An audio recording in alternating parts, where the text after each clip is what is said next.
Buenos días, América. Buenas tardes, España y Europa. Tengo el placer de darles la bienvenida a la primera de las mesas debate de este foro de televisión TV Morfosis 2020, en esta ocasión dedicado a la comunicación audiovisual en tiempos de pandemia. Valencia acoge de nuevo este evento que celebramos conjuntamente con las 13 jornadas con TD, contenidos para la televisión digital.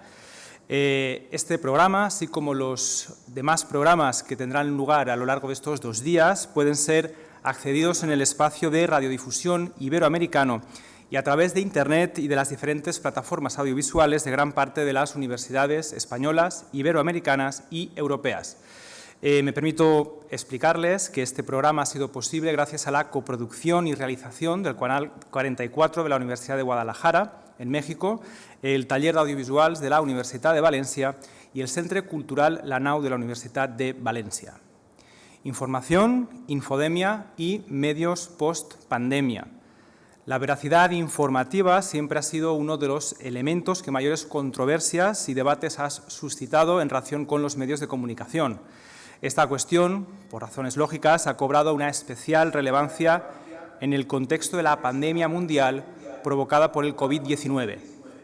¿Hasta dónde la verificación informativa se ha tenido en cuenta en esta crisis vírico-informativa? ¿En qué medida podemos hablar de una normalidad mediática? ¿Hasta dónde la comunicación transmedia ha intervenido e interviene en este proceso? Para abordar esas cuestiones y para plantear más preguntas y respuestas, contamos con un panel de expertos, con un panel de invitados, a los cuales me permito también invitarles a conocer un poco más de sus trayectorias académicas y profesionales.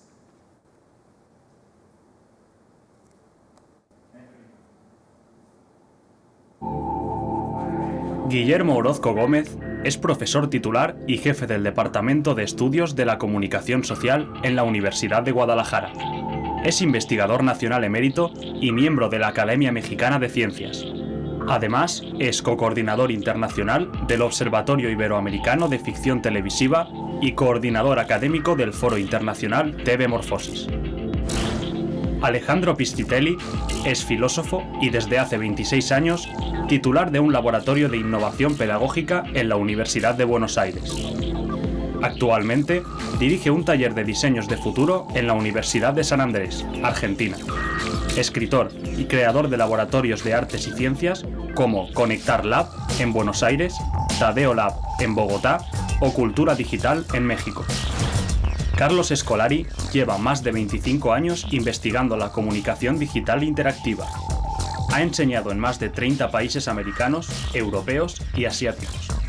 Dirige el programa de doctorado en comunicación en la Universitat Pompeu Fabra de Barcelona. Al tratarse de una edición especial, de una edición a distancia, es particularmente importante el hecho de la participación de todas aquellas personas que nos están siguiendo. Es por ello que les invitamos a enviar sus preguntas, sus cuestiones a través del hashtag de Twitter TVMorfosis, y al final del debate, al final de la mesa, recuperaremos algunas de estas preguntas que serán contestadas y abordadas por nuestros expertos.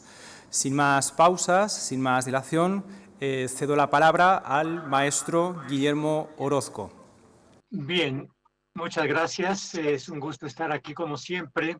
Yo quisiera comenzar mis comentarios planteando que hay que estar conscientes de que a la par que una pandemia de un virus, tenemos una pandemia informativa. Esto no es único de esta situación actual. Siempre que pasa algo extraordinario, la información se vuelve loca y los informantes, por supuesto que también.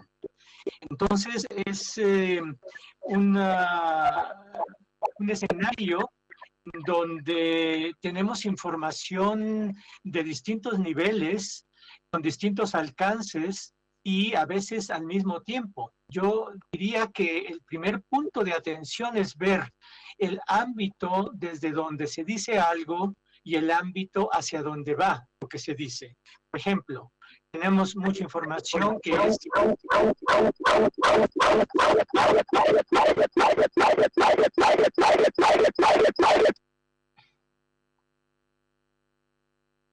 Tenemos información en un nivel, digamos, mundial, internacional, desde la Organización Mundial de la Salud de la ONU hasta otros en la Comunidad Europea, América Latina, etcétera. Tenemos información que es emitida, procesada y emitida a niveles nacionales, y después tenemos una serie de informaciones a niveles locales de distinta magnitud, desde zonas de un país hasta ciudades y pequeñas poblaciones en cada uno. Entonces, hay una escala muy amplia de ámbitos de incidencia de la información. Y yo creo que ahí un primer problema es como para la veracidad es que los informantes se sitúen o nos situemos en el ámbito al cual vamos a enviar la información que queremos o para quienes en dónde territorialmente queremos decirles algo. En mucho sentido, esto tiene que ver con la veracidad, independientemente de que haya mala información o de que haya la intención de exagerar algo para pues vender la noticia más fácilmente, de tomar informaciones sin realmente estar seguros que sucedieron, pero son muy llamativas y entonces para la prensa escrita o para informaciones en redes sociales resulta muy, muy bueno el poder impactar. Entonces, yo dejaría estos primeros dos puntos. Primero, que hay que estar muy conscientes de los ámbitos de incidencia, tanto de la información como de los que van a recibir esa información.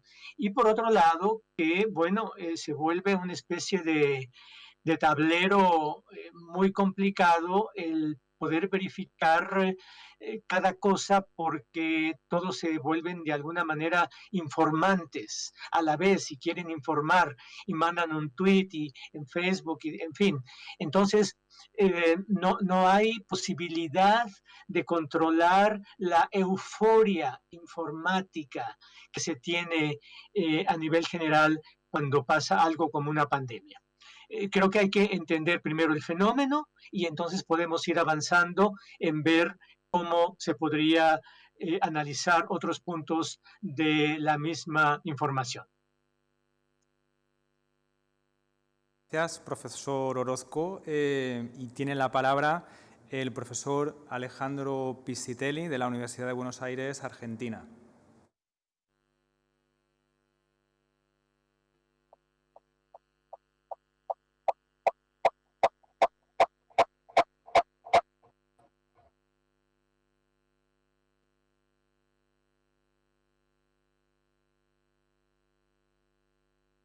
La discusión sobre este panel acerca de que estamos en realidad viviendo una pandemia vírica, pero también una pandemia informativa.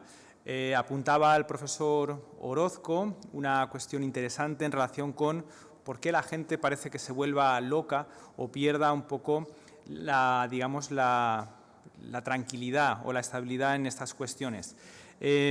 No sé si ahora podemos escuchar al profesor Alejandro Piscitelli de la Universidad de Buenos Aires.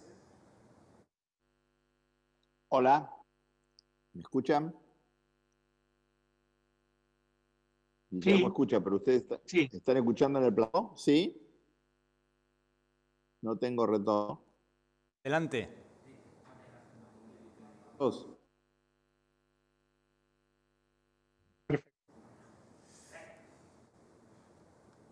Adelante, Alejandro Piscitelli de la Universidad de Buenos Aires, Argentina.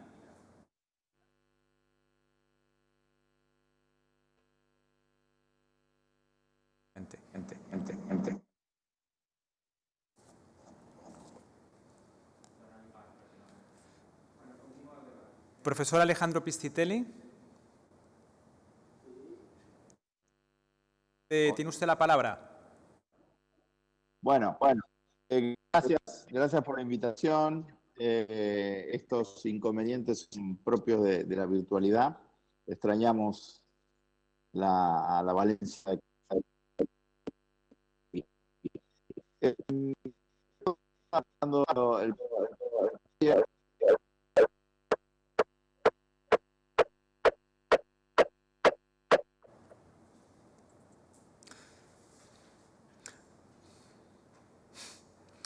Por lo visto tenemos alguna dificultad con que nos llegue la voz del profesor Piscitelli.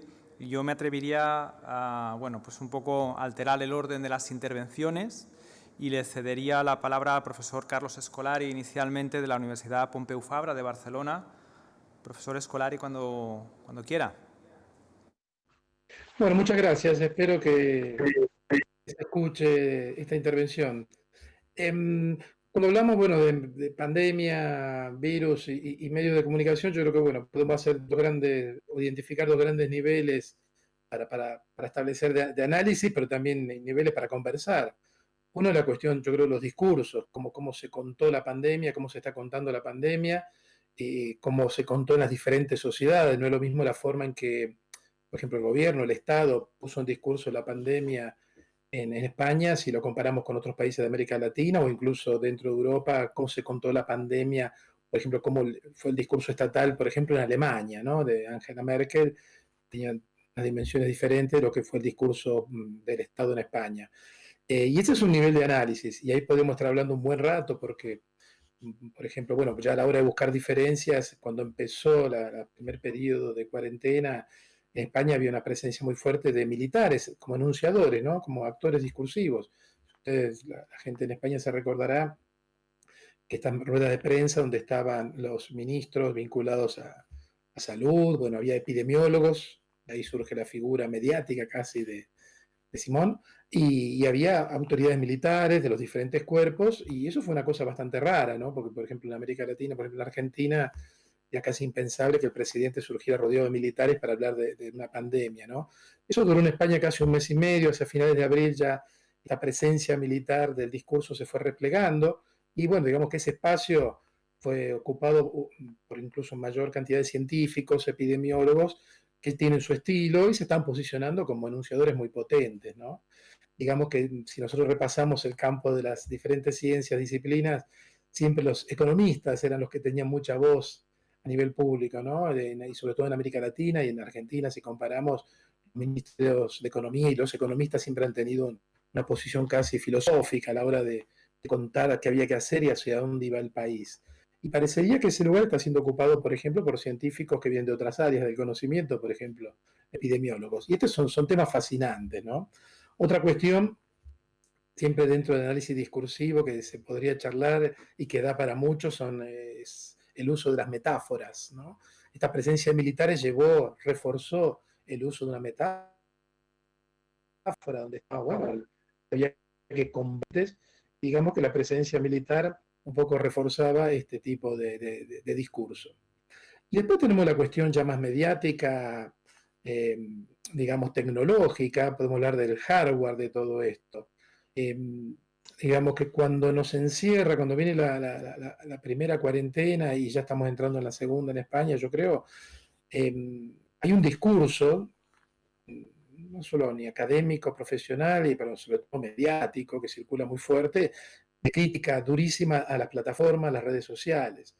Todo esto que se habla del capitalismo de plataformas, capitalismo de vigilancia hasta la orden del día, libros muy vendidos hoy en España y en el resto del mundo abordan este tema del tráfico de datos personales. Claro, si no hubiera sido por estas malvadas plataformas, no sé cómo hubiéramos sobrevivido todos estos meses. O sea, yo creo que también eso debería llevarnos a repensar o adoptar una visión un poco más compleja de lo que significan las plataformas y las redes sociales.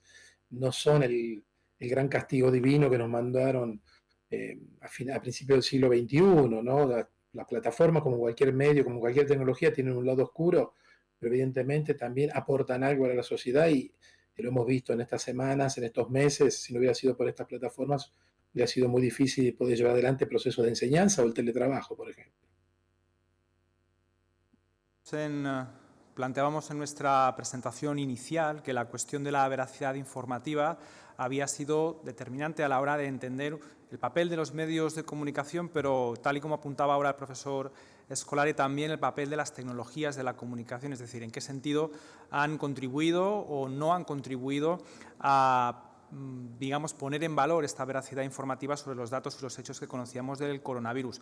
No sé yo a este respecto, espero que ahora sí podamos escucharlo, pues un poco el punto de vista o la opinión del profesor Alejandro Piscitelli. Sí, ¿me escuchan ahora? ¿Estás escuchando, Ignacio? Sí, escuchamos. Sí, vos sí, Carlos sí, pero no sé si están escuchando en el plató. Ese es el problema que había antes. Hola, hola, ¿están escuchando? Hola, hola. Adelante, sí, escuchamos perfectamente. Hay feedback del plató. Vamos a hablar. Bueno, no se escucha. Perfecto, perfecto. Ahí está, ahí el monstruo que se mete y nos dice que están escuchando. Perfecto. Es una pregunta, es una pregunta. Sí. Retomando lo que decía tanto Guillermo como Carlos. A mí me parece un tema muy interesante, fue el tema de la infodemia, ¿no? De infodemia, que fue en realidad un concepto acuñado por la Organización Mundial de la Salud y que buscó, en estos procesos de metaforización, estos procesos de traslación, buscó equiparar el virus biológico con las noticias de la pandemia. Pero no con cualquier noticia, sino con las noticias que no merecían su aprobación.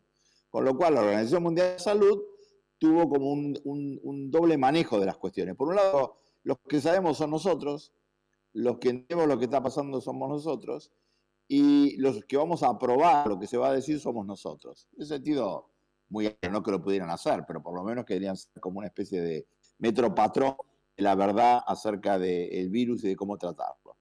Obviamente que este intento de monopolio de la verdad, de un fenómeno absolutamente resbaladizo, desconocido, que todavía hoy no sabemos en un montón de dimensiones cómo opera, cómo funciona, sobre todo cómo se lo vence o cómo se lo controla, significó algo muy extraño.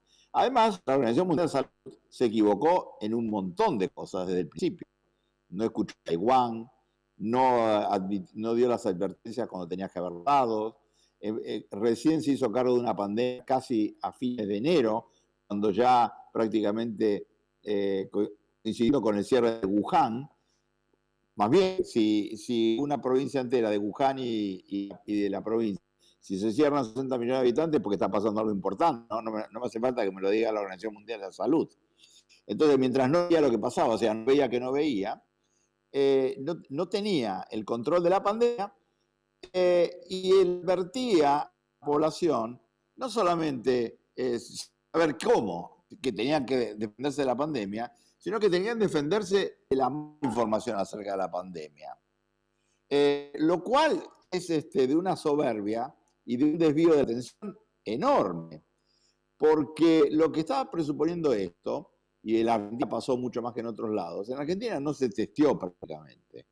Estamos hoy, casi 8 o 10 meses más tarde, estamos con una cifra altísima de casos positivos diarios que están en el orden de los 15.000, y en ningún momento se testeó más de 25.000 personas por día, lo que es ínfimo respecto de un contagio de una población. Argentina está en este momento pasando el 1.000.000 de infectados, ¿no? Entonces, lo que presupuso la Organización Mundial de la Salud y las pocas instituciones que se ocupaban de estos temas, como puede ser la red de periodistas científicos, es que se presumía que todo el mundo está contagiado, pero no contagiado del virus, contagiado de la información acerca del virus. Entonces, decían, bueno, pero frente a barbaridades que hacía Trump, como tomarse la lavandina, o de hecho en un programa argentino también una famosa periodista, Victoria, casi hizo lo mismo. Lo que acá hubo fue una confusión de la gente, pero empezando porque estaban confundidos los periodistas, y estaban confundidos los periodistas científicos. En la medida en que el gobierno declaró una cuarentena muy temprana, viendo lo que había pasado en Italia y en España, y se supuso después que la cuarentena, que era una solución medieval, iba a ser la única solución a la pandemia, también quiso monopolizar el tratamiento informativo acerca del virus. Entonces se formó un grupo de infectólogos, de sanitaristas, que se convirtieron en asesores del presidente y que fueron los que comunicaron la historia oficial, la verdad oficial acerca del virus. Claro que ese comité de información estaba viciado de nulidad desde el principio porque solo estaba formado por infectólogos o por epidemiólogos que desconocían completamente lo que después íbamos a llamar las derivadas de segundo, tercer, cuarto orden de la pandemia. Y pasó, como comentaba Carlos, fenómenos muy curiosos e interesantes que durante los primeros meses, yo diría los primeros 2 o 3 meses, se convirtió en una liturgia bíblica por la televisión a las 8 o 9 de la noche en los distintos países, viendo gente que iba contando la cantidad de infectados, la cantidad de muertos cada 100.000 habitantes, las comparativas internacionales, pero todo de una forma etnográfica, descriptiva, sin ninguna explicación, sin ninguna idea, digamos, de por qué podría estar pasando eso y cómo vendría. Y lo que hubo en el caso argentino, que es un caso muy típico, no porque la cuarentena haya sido estricta como en otros lados, porque lo fue solamente un par de meses, sino que la cuarentena se resignificó, se metamorfoseó, no, ya no se llama más cuarentena, se llama aislamiento social, obligatorio, etc. Es un aislamiento, no es una cuarentena. Y dura desde el principio, desde el 20 de marzo. Quiere decir que todo lo que se comentó, todo lo que se dijo, las críticas internas, las críticas externas, no modificaron para nada esta idea de que el gobierno argentino se apropió de la cuarentena. El gobierno dice, no, de la cuarentena no, porque le acusaron al gobierno, ¿no?, de haberse enamorado de la cuarentena, y dijeron, no, nosotros lo que nos afectó es la pandemia, la cuarentena es la solución. La oposición diciendo, no, ustedes se enamoraron de la cuarentena y convirtieron, politizaron la pandemia. Pero una cosa que creo que es muy importante, que podemos desarrollar más adelante, con esto voy terminando, es una idea que a nosotros nos interesa mucho, que es la idea de la hipótesis hipodérmica de Lasserfeld, ¿no?, que los medios enchufaban a la gente información y le hacían creer lo que ellos decían. Y en el caso argentino, los medios mienten, los medios hegemónicos, ¿no? Y lo que estamos viendo realmente es que los medios fueron indiferentes en lo que la gente piensa. Por más bombardeo informativo del gobierno y por más bombardeo informativo de los medios, las ideas básicas de la gente, que es cómo nos tenemos que cuidar en estos momentos, son ajenas a ese oficial, y es una cuestión que la gente está muy preocupada, muy asustada, y todas las medidas de higiene se están tomando en forma, digamos, independiente de esta comunicación científica oficial y extraoficial.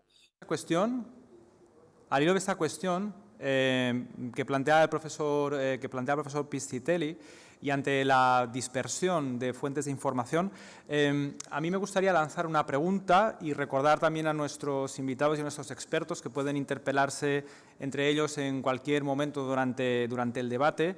Estaría un poco la idea de la degradación de la comunicación pública, es decir, en qué sentido los estados y de alguna manera estos agentes que han tratado de capitalizar, como decía el profesor Piscitelli, este monopolio de la verdad, han degradado el valor que en tanto que información institucional, información pública tenían.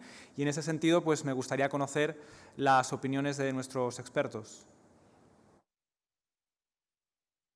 Ese punto, opinar algo, porque el caso mexicano a mí me parece realmente extraordinario en el buen sentido.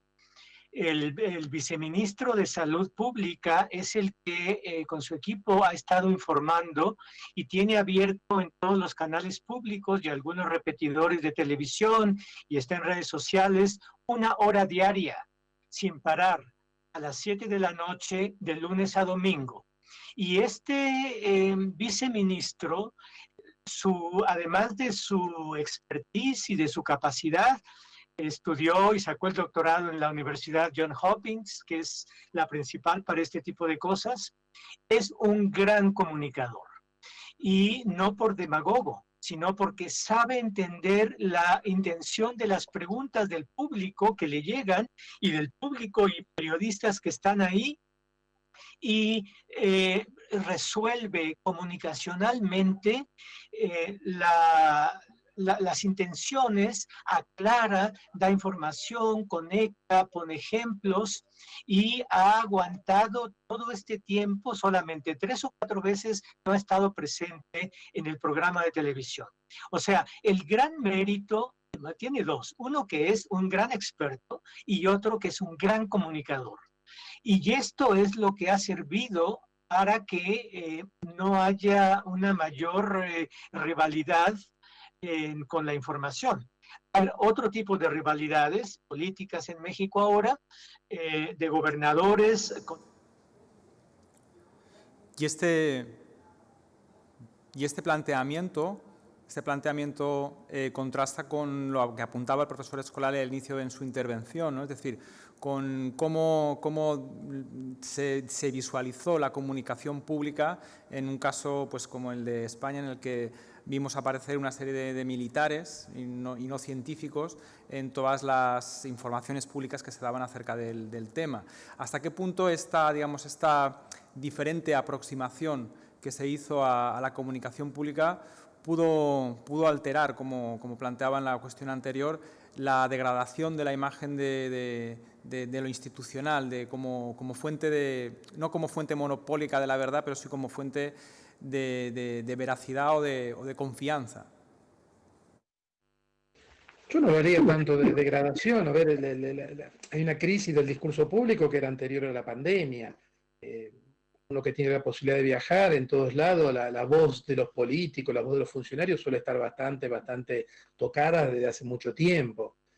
Claro, de frente a un evento de estas características, digamos que no es que veníamos de una voz pública sumamente creíble, consolidada. Ahí obviamente que depende de cada sociedad.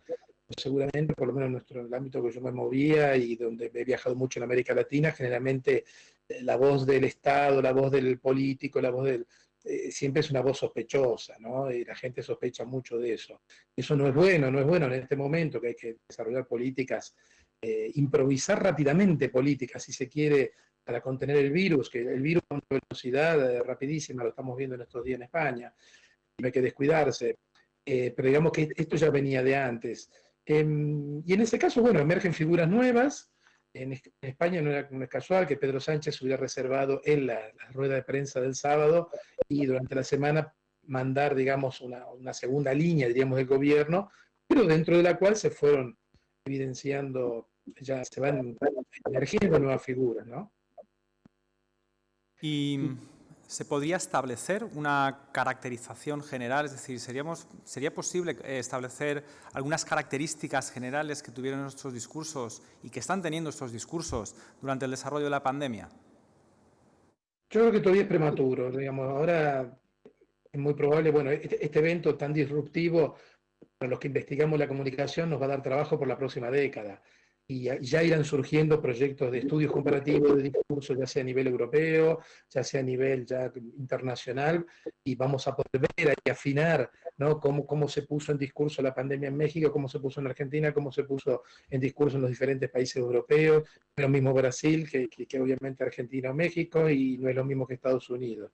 Y no es lo mismo España que, por ejemplo, el discurso de Angela Merkel, adoptó ella un discurso pedagógico, sacó, digamos, su perfil de profesora, ¿no? Pero yo creo que todavía, recién ahora estamos procesando las cosas más nuestras, diría. Pero no tengo dudas que de acá a 1 año o 2 años vamos a tener libros, vamos a tener congresos, vamos a tener números monográficos de revistas científicas haciendo estudios comparativos de cómo se contó la pandemia en las diferentes sociedades. Bueno, debido un tanto a las dificultades técnicas que hemos experimentado, pues nos estamos quedando un poco sin tiempo, pero antes sí me gustaría volver a preguntar o volver a profundizar sobre una cuestión que ha sido, pues que ha sido ya planteada, alrededor un poco de qué papel o qué función han tenido en ese sentido las tecnologías de comunicación digitales, en tanto que problema o en tanto que solución. Uno de los tópicos o de los temas asociados a esta mesa es si vamos a ver en un medio o largo plazo la aparición de unos medios post-pandemia y qué características tendrían o qué características tendría la comunicación asociada a esas tecnologías de la comunicación. No sé, en este sentido, qué opinión tienen nuestros expertos. Profesor Alejandro. Sí, bueno, como dijo Carlos, ¿viste? O sea, hablar de medios post pandemia hoy que estamos en medio de la pandemia es totalmente especulativo. Pero para ir atando los cabos, me parece interesante lo siguiente. La población en general, independientemente de las políticas de los gobiernos, está bastante bien informada acerca de actuar frente al coronavirus. Por supuesto que siempre hay algún loquito suelto por ahí. Pasó en un avión, se metió el otro día acá en Argentina, recién soltaba nuevos aviones y puso una persona que tenía COVID positivo y lo ocultó. Pero no tenemos que insistir en conspiración de fuerzas ocultas de las plataformas, ¿no? Que supuestamente sería responsable de mucha de la desinformación que nosotros tenemos ahora. Porque los efectos de la propaganda política, lo dijo claramente Carlos, son muy pequeños, muy bajos. La gente no le cree a los políticos, no le cree a los científicos abandonados de políticos, no le cree a las plataformas que manipulan, no le cree a los que denuncian la manipulación de las plataformas, ¿no? Entonces, lo que está, no nos olvidemos de todas estas cuestiones, es que la crisis sanitaria justificó el uso estatal de los datos sin garantías, permitió que emergiera una cultura de la cancelación, que también se pusiera en cuarentena la democracia. Entonces, lo interesante es cómo la población, independientemente de estos discursos hegemónicos de donde vinieran, del oficialismo, de la oposición, de la adulteración, de las plataformas, la población logró establecer un mínimo sentido común, y el mínimo sentido común es responsable de que la epidemia no haya tenido resultados absolutamente catastróficos. Por supuesto que nos duele estar cerrados y estas martillos y danzas alternativos, etc. Pero lo que resulta muy interesante es que ha habido, a pesar de estos intentos, una descentralización informativa muy, pero muy potente. Y que las 3 o 4 cosas básicas que tenemos que saber, por lo menos hasta ahora, de cómo evitar el virus, están funcionando, son operativas y son independientes de estas agujas hipotérmicas del lugar que uno quiera que vengan. Y en ese sentido, cuando Carlos dice va a haber que investigar mucho todo esto, sí, va a haber que investigar cómo el virus puso de rodillas no solamente a los políticos, no solamente a los sanitaristas abrazados a los políticos, sino también a las propias plataformas sociales y muy especialmente a los medios tradicionales. El profesor Guillermo Orozco planteaba en su intervención inicial un poco la cuestión de la exageración, ¿no?, a la que han jugado en ocasiones los medios de comunicación a la hora de plantear la información sobre la pandemia.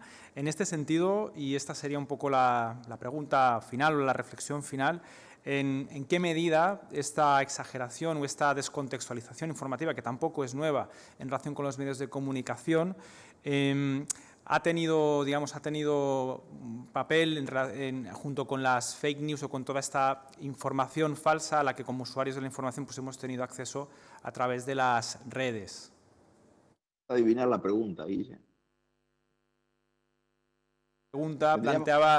Planteaba si la tendencia a la exageración, si la tendencia muchas veces a la descontextualización de la información, que no es nueva, practicada por parte de los medios de comunicación, en qué medida es responsable o corresponsable de toda esta información falsa, de todos los bulos y fake news a los que, bueno, pues también como usuarios y usuarias de la información estamos expuestos, ¿no? Es decir, ¿qué papel ha jugado este tándem en relación con la información acerca de la pandemia?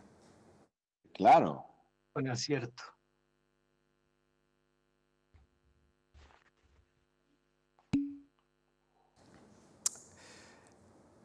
No me han escuchado, repito la pregunta. Bueno, yo creo que llegados a este punto faltan 2 minutos para terminar el debate, con lo cual, bueno, yo me quedaría con estas últimas reflexiones hechas en torno al papel que han jugado los medios de comunicación, las instituciones que están obligadas a informar de una forma veraz, el papel que también han tenido los científicos o el peso de la información científica en la comunicación de los datos acerca de la pandemia, de su evolución, etcétera, y de cómo en un contexto complejo desde el punto de vista de la articulación de las tecnologías de la comunicación, la ciudadanía pues, ha tenido o ha experimentado y experimenta problemas en ocasiones para tener una idea clara acerca de qué está ocurriendo en un contexto de infodemia, es decir, en un contexto de intoxicación informativa.